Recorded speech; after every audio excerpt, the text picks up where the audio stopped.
الحمد لله نحمده ونستعينه ونستغفره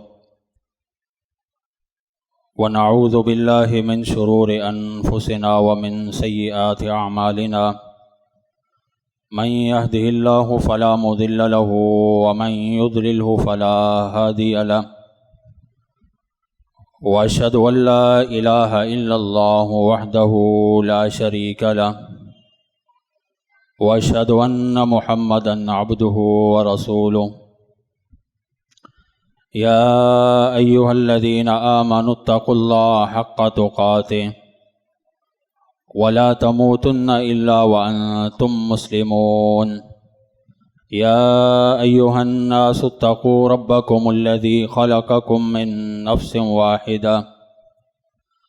وخلق منها زوجها وبث منهما رجالا كثيرا ونساء واتقوا الله الذي تساءلون به والأرحام إن الله كان عليكم رقيبا يا أيها الذين آمنوا اتقوا الله وقولوا قولا سديدا يصلح لكم أعمالكم ويغفر لكم ذنوبكم ومن يطع الله ورسوله فقد فاز فوزا عظيما أما بعد فإن خير الحديث كتاب الله وخير الهدي هدي محمد صلى الله عليه وسلم وشر الأمور محدثاتها وكل محدثة بدعة وكل بدعة ضلالة وكل ضلالة في النار من يطع الله ورسوله فقد رشد واهتدى ومن يعص الله ورسوله فقد ضل وغوى أعوذ بالله السميع العليم من الشيطان الرجيم بسم الله الرحمن الرحيم محمد رسول الله والذين معه أشداء على الكفار رحماء بينهم وقال النبي صلى الله عليه وسلم إذا ذكر أصحابي فأمسكوا أو كما قال عليه الصلاة والسلام اللهم صل على محمد وعلى آل محمد كما صليت على إبراهيم وعلى آل إبراهيم إنك حميد مجيد اللهم بارك على محمد وعلى آل محمد كما باركت على إبراهيم وعلى آل إبراهيم إنك حميد مجيد رب اشرح لي صدري ويسر لي أمري واحلل عقدة من لساني يفقهوا قولي رب زدني علما سبحانك لا علم لنا إلا ما علمتنا إنك أنت العليم الحكيم۔ ہر قسم کی حمد و ثنا اللہ وحدہ لا شریک ذات کے لیے لائق و زیبا ہے۔ درود و سلام ہو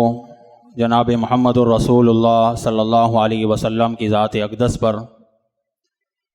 جو ہمارے لیے راہبر، رہنما اور ہمارے لیے اسوہ اور مقتدیٰ ہیں۔ مختصر حمد و ثنا کے بعد محرم الحرام کے مہینے میں آپ ممبر و محراب سے بہت سارے موضوع سماعت فرماتے ہیں۔ ان میں سے ایک موضوع اکثر اہل علم ان ایام میں بیان کرتے ہیں، وہ ہے عظمت صحابہ کا موضوع، جو ان ایام میں ایک مسلمان کے لیے انتہائی ضروری ہے، ایک اہل سنت کے لیے انتہائی ضروری ہے کہ اسے یاد دہانی کے طور پر یہ کچھ باتیں جو عموماً ہمارے ممبروں سے بیان ہوتی ہیں ان کو یاد رکھنا چاہیے، کیونکہ ان ایام کے اندر ہمارے ہاں ایک مخصوص مکتبہ فکر یا ایک مخصوص طبقہ ایک واقعے کو آڑ بنا کر صحابہ اکرام رضوان اللہ علیہم اجمعین کی ذات کو نشانہ بناتے ہیں، ان کی پر تنقید کرتے ہیں، ان کی تنقیص کرتے ہیں، اور ایسی صورتحال میں ایک اپنے آپ کو سنی کہنے والا مسلمان بھی ان کے ساتھ شامل ہو جاتا ہے، اور جانے میں یا نہ انجانے میں کچھ ایسی بات کر دیتا ہے جو ایمان کو خطرے والی بات ہے یا ایمان کو ضائع کر دینے والی بات ہے۔ تو صحابہ اکرام کی عظمت یہ ایسا موضوع ہے کہ جس پر گفتگو کی ضرورت ہونی نہیں چاہیے۔ قرآن کریم کی بے شمار آیات، اسی طرح نبی کریم صلی اللہ علیہ وسلم کے بے شمار فرامین، کتب احادیث میں باقاعدہ کتابیں موجود ہیں فضائل صحابہ کے نام سے، اور قرآن کریم میں سینکڑوں آیات میں اللہ تعالیٰ نے صحابہ اکرام کا تذکرہ کیا ہے، اور پھر نبی کریم صلی اللہ علیہ وسلم نے تاکید کے ساتھ مختلف مقامات پر مختلف الفاظ کے ساتھ امت کو یہ یاد دہانی کروائی ہے۔ نبی کریم صلی اللہ علیہ وسلم کا فرمان ہے، معجم طبرانی کی روایت ہے جسے امام البانی رحمہ اللہ نے سلسلہ صحیحہ میں ذکر کیا ہے۔ نبی کریم صلی اللہ علیہ وسلم کا فرمان ہے، اذا ذکر اصحابی فامسکوا، کہ جب تمہارے سامنے میرے صحابہ کا ذکر آئے، میرے کسی صحابہ کا تذکرہ ہو، کسی صحابہ کے کردار کا ذکر ہو، صحابہ اکرام کے تمام یا ان میں سے کسی ایک شخص کے کردار کا ذکر ہو، ایسے موقع پر اپنی زبانوں کو روک کے رکھو، اپنے آپ کو لگام دو۔ ایسا نہ ہو کہ کہیں ایسی گفتگو ہو جائے، کوئی ایسی بات زبان سے نکل جائے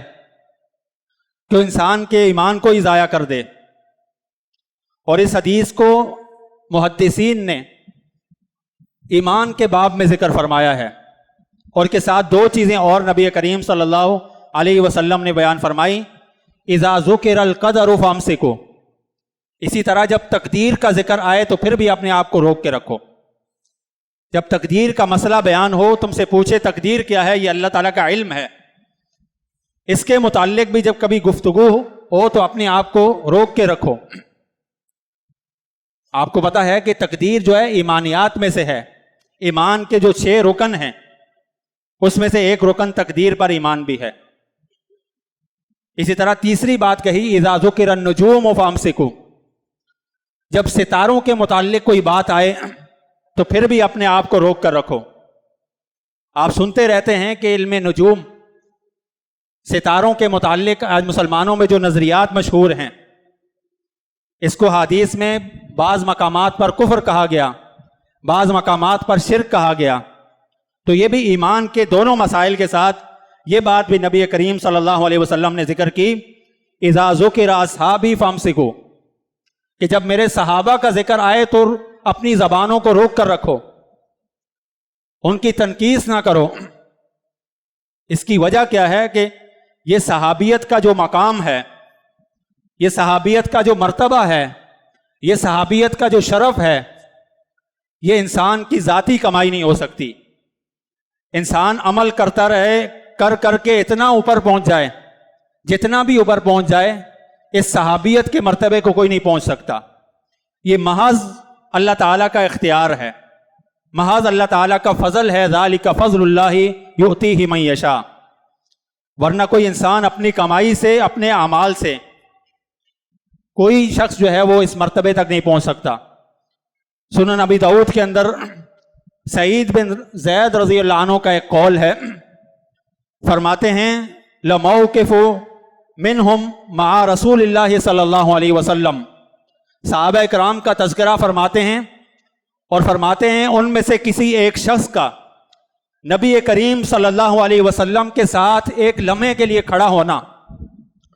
اور ایک لمحے کے لیے نبی کریم صلی اللہ علیہ وسلم کا دیدار کرنا خیر من اعمالکم، یہ تمہارے پوری زندگی کے اعمال سے بہتر ہے۔ اور آگے الفاظ ہیں وَلَوْ عُمِّرَ عُمْرَ نُوحٍ، اگر تم میں سے کسی ایک شخص کو نوح علیہ السلام کی عمر دے دی جائے اور اس عمر میں وہ نیکیاں کرتا رہے، اللہ تعالیٰ کی عبادت کرتا رہے، نوح علیہ الصلوۃ والسلام کی عمر کے کتنی ہے اس میں اہل علم کا اختلاف ہے. ایک محتاط اندازے کے مطابق 1000 سال سے اوپر ہے ان کی عمر. تو ایک شخص 1000 سال نیکیاں کرتا رہے, زندگی کے 1000 سال عبادت میں گزار دے, اور اس کے بعد جو ہے وہ اتنی عبادت کرنے کے باوجود بھی کسی ایک ادنا صحابی کے مرتبے تک نہیں پہنچ سکتا. یہ مقام یہ خود سے کسی کا نہیں ہے, یا خود انہوں نے حاصل نہیں کیا, بلکہ اللہ تعالیٰ نے چنا ہے ان کو. اور ایسے نہیں چن لیا, بلکہ اللہ تعالیٰ نے ان کے دلوں کو دیکھا ہے,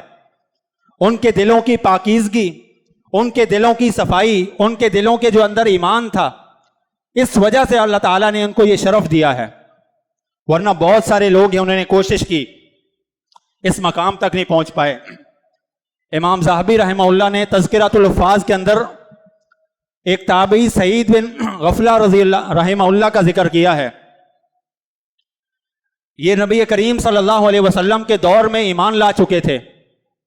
آپ صلی اللہ علیہ وسلم کی زندگی میں ایمان لائے, لیکن آپ صلی اللہ علیہ وسلم سے ملاقات نہیں ہو پائی. آپ صلی اللہ علیہ وسلم کی ملاقات کے لیے لمبا سفر کیا. ان کے بچوں نے منع کیا کہ آپ کی عمر نہیں ہے سفر کرنے کی, لیکن گھر سے نکلے اس نیت سے کہ نبی کریم صلی اللہ علیہ وسلم کا دیدار ہو جائے گا تو یہ شرف مل جائے گا صحابی ہونے کا. اور اتنا بڑا شرف ہے, معجم طبرانی کے ایک اور روایت ہے, لا تمس النار مسلما رآنی,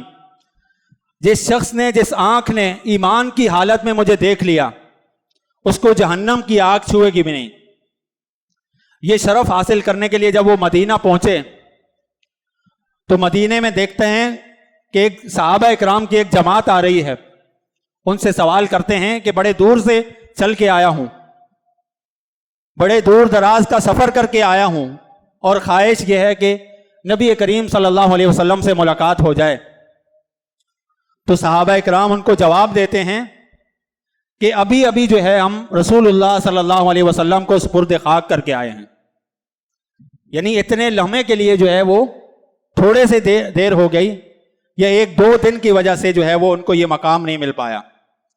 حالانکہ ایمان لا چکے تھے, اتنا لمبا سفر بھی کیا. تو یہ محض اللہ تعالیٰ کا فضل ہے جسے اللہ تعالیٰ عطا کرتا ہے. مسند احمد کے اندر کی روایت ہے, نبی کریم صلی اللہ علیہ وسلم نے فرمایا, ان اللہ نظر الی قلوب العباد, اللہ تعالیٰ نے تمام لوگوں کے دلوں میں جھانکا, تمام لوگوں کے دلوں کو پرکھا, ان کے اندر طہارت اور پاکیزگی کو دیکھا.